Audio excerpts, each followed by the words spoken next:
Hello. How are we? Every time I do something like this, I've got a wee routine that I go through.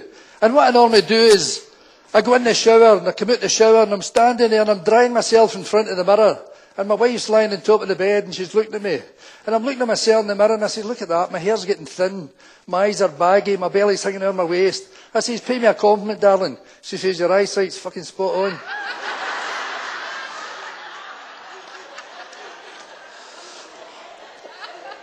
What I normally do is, when I joined the police, right, first thing I did when I joined the police, they put me in the Oatlands, and just down the road there, and I was working with this guy. They said to me, are you working with Geordie Gunn?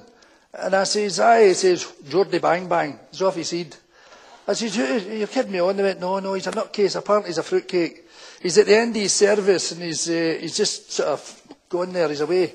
So I thought, well, I'll just see what happens. So we're out in the Oatlands, and we're walking along, and it's 3 o'clock in the morning. And what you normally do is, you would go round the back and you've got a torch there and you sort of shine up and you have a wee look to make sure that nobody's broke into a place.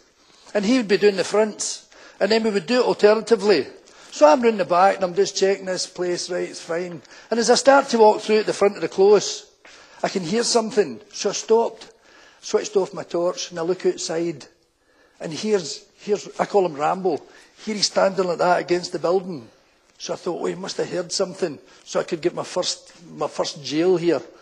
So I'm watching him, and I'm just a young guy, and I'm watching him to see what he does. And the next thing, he takes as if he's taking a hand grenade off his chest, pulls a pin out, throws it up the close.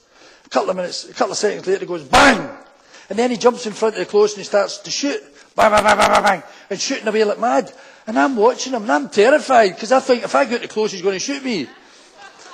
But the worst thing was, later on that week, we go into the Gorbals for our tea. And I'm in there, there's only him and I. And I'm sitting down there quite the thing. And I've got my wee flask, and I've got my magazine and my sandwiches, and I'm eating away, munched away, reading my magazine. And he comes walking past me. And he walked past me, and he goes right behind me. And then I hear him saying, right, you're not going to feel a thing, this will all be over very quickly. And I thought to myself, who's he talking to? And he says, right, in and out, that's it, you're not going to feel a thing. So I turned round, and here he was putting a tea bag into a boiling cup of water. And I suppose if you're a tea bag, you've not got much chance, because when he pulled him out, he started to strangle it with a wee bit of string. I goes into the office this night, and the sergeant says to me, Harry, throw a civvy jacket on, I'm taking you on a stakeout. I couldn't believe my luck. I phoned the wife, I said, you'll never believe this, I'm only a week in the job, the sergeant's taking me for a meal. Easy mistake. But at that time, we didn't have radios. And so what happened was, we're after this drug dealer. So one guy would be away down at the bottom of the street, and we would be strategically placed all along the road. So then, as soon as he seen the guy coming into the street, he would make a noise, he'd go, woohoo, woohoo, and that would alert the second guy. And the second guy, he would say, right, okay, he's got the word. So he would alert the third guy, go, and start barking, right? But we knew it was his bark. And then it would come to the third guy, and the third guy would start going, and he'd make a noise like a monkey. But if you come from Prospect Hill, well, you'll know there's loads of monkeys about there.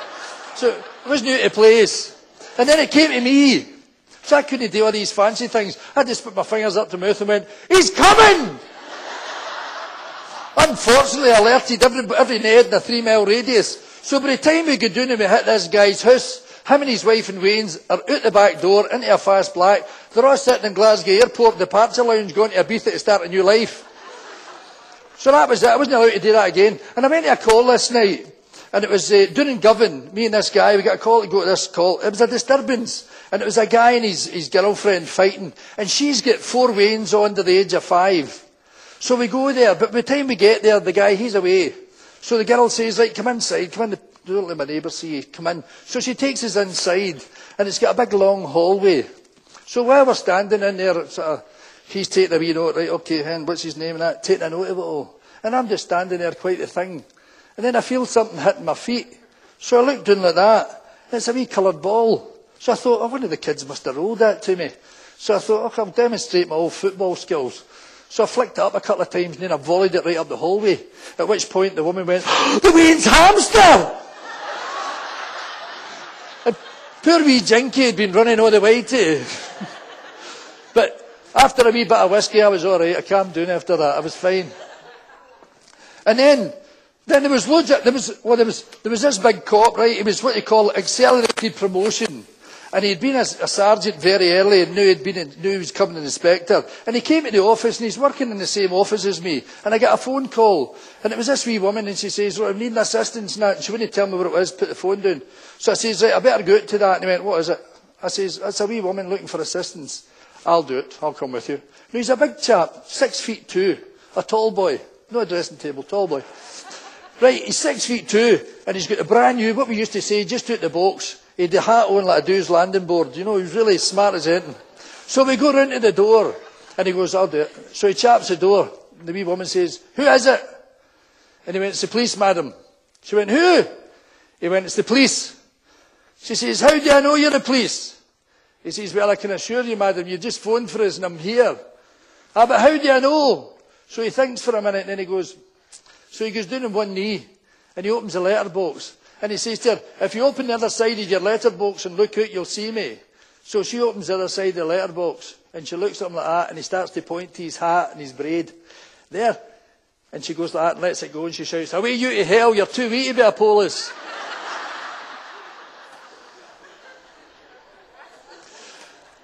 There was a guy, this guy gave us a call this night. We go away up there, go up to the house, chat at the door. He says, well, come in. I say, what's the problem? He says, I think it's something up with my wife. So we go into the room. His wife's lying there, not looking too good. So we came back out, get us the police casualty surgeon. Police casualty surgeon arrives. Where is she? She's in the room there. Police casualty surgeon goes in. Comes out a few minutes later. He says to the guy, for goodness sake, man, your wife's dead. She's been dead for about a week. Did you not notice anything different? He says, well, the sex was still the same, but I did notice the dishes piling up in the sink.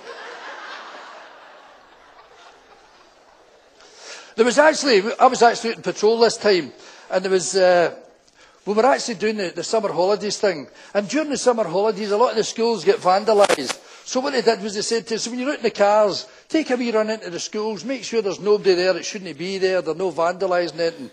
So we said, right, okay. So I'm driving up towards Castlemilk this day.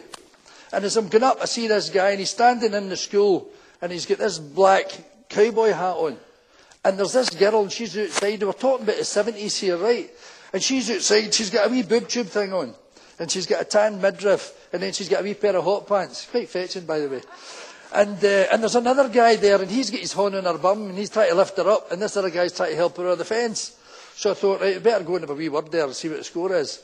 So we go back round and we stop, and I shouted, "Ho, what are you doing in there?" So the guy with the cowboy hat, he says to me, "We are German and we stay in the school, yeah?" I went, "Oh, you're Germans, staying in the school. Your wee girlfriend's got some pair of knockers." And she turned round and she went, "Oh, he's fucking German, no me." Exit stage left. Beat duties. Beat duties is a thing we all did. And I was actually going through a shopping mall this day. And as I'm walking through, this old woman comes out to me and she says to me, "Excuse me, son, that's ridiculous." I says, "What is it?" She says, "There's a girl walking up this mall there, and she's got her bare breast exposed." I says, "Right, don't worry, hen, I'll find her." So I went away down looking about, and sure enough, she's pushing one of these strollers and just walking up with her bare breast hanging out. So I went up and I says, "Come here a wee minute, hen." I took her to the side, and I says to her, "Look, you can't walk about like that." She says, "What?" I says, "Your bare breast exposed like that." And she looked down at it, and then she looked at me, and she went, "Oh shit, I've left it in the canteen."